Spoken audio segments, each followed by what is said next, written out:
As we all know, Pixar loves to leave little Easter eggs and references in all of their movies, and Coco is no exception. Now, the movie is absolutely great, and I recommend it to any Disney or Pixar fan. But with that out of the way, guys, let's jump right into today's video, which is going to break down a handful of Easter eggs that I came across in my first viewing. Now, keep in mind that I probably missed a ton of these.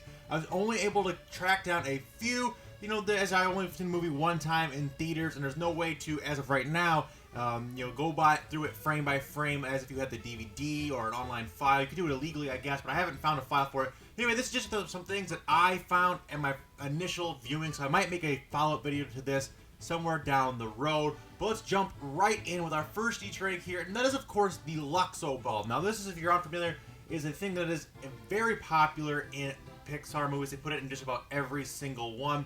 It was something to do with like their original skit they made, their original Luxo Bulb at the beginning, the thing with the lamp, that thing. And we can see it here. It was actually featured in one of the trailers of this as well.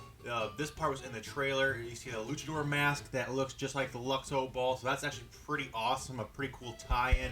And then, of course, we see it again in the background here of this scene.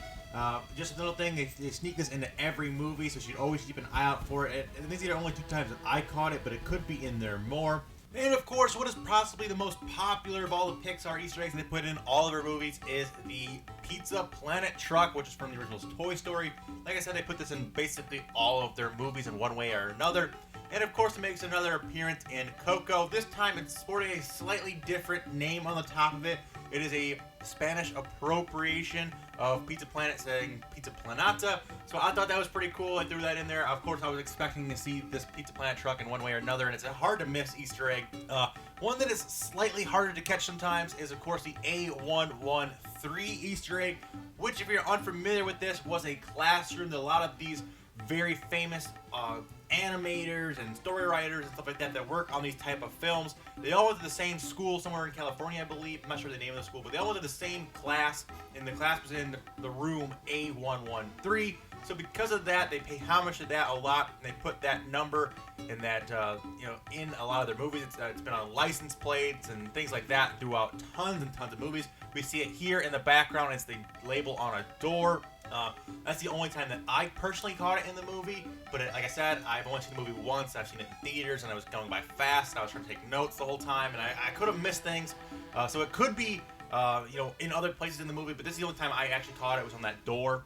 Also, this next one is really, really cool because it's not just one. It's 2 Easter eggs put together, and I thought that was pretty interesting. Of course, if you're unfamiliar here, we have this kid. He's basically, I think his name's, they just call him Corn Eating Kid, I believe. But anyway, we first saw him in the Pixar short Dante's Lunch, which was like a short promo, I guess you could call it, for Coco. It was featuring the dog Dante and how he's chasing down a bone. I don't know. It's a really cute little short. You should check it out. But anyway, this kid is in both of them, eating his corn. So I thought that was cool. But also, if you take a closer look at his feet, you'll see that he's actually wearing shoes that have the character of Lightning McQueen on him.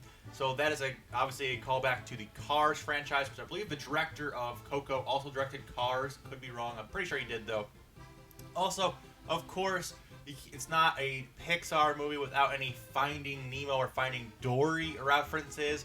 And of course, as you see here, scrolling through this table here, there's little plastic toys, and we see a Nemo, we see a Dory, we see a Marlin.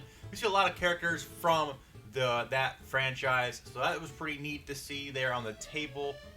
Of course, this next one is really, really cool. I thought this was pretty interesting how they did this. Of course, the base around the movie is based around music and musicians and stuff like that.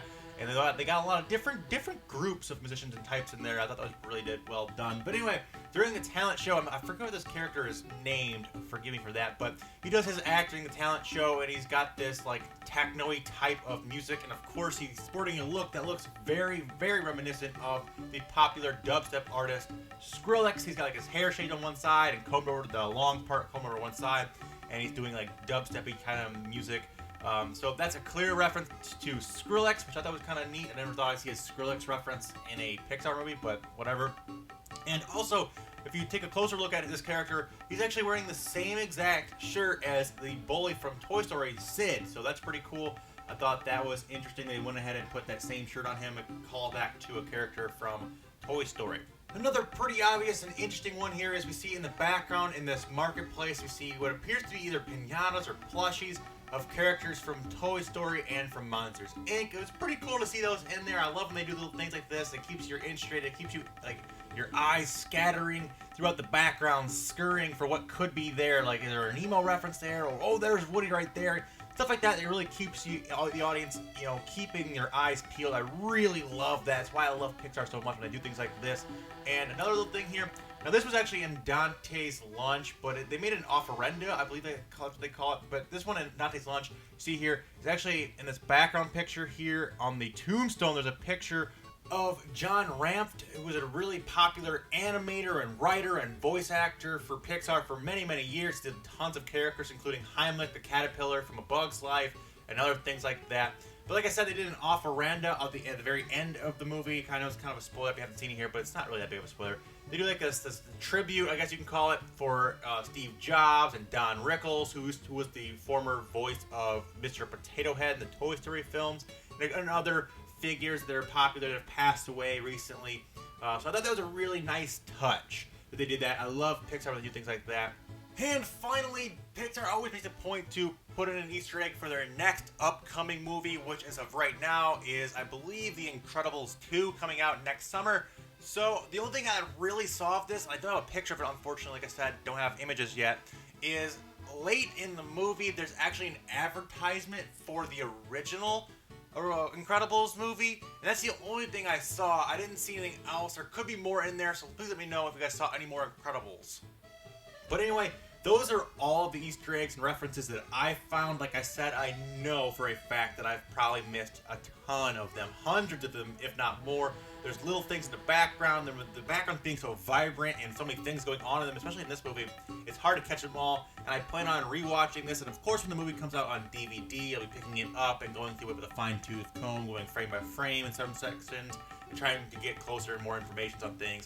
But as for now, those are all the ones I caught, and if you guys caught more than I did, please, by all means, drop a comment down below letting me know what Easter eggs that I missed that you guys caught. I would love to hear that. Also, make sure you guys are hitting that subscribe button for more Disney, Pixar, and Star Wars and all kinds of goodness in your sub boxes daily. Also, smash that like button if you guys are fans of the series, fans of Pixar, all that kind of stuff. Please do me a favor, hit that like button. But until next time, guys, remember that it's always K-Mac time somewhere. Until then, take it easy and peace out.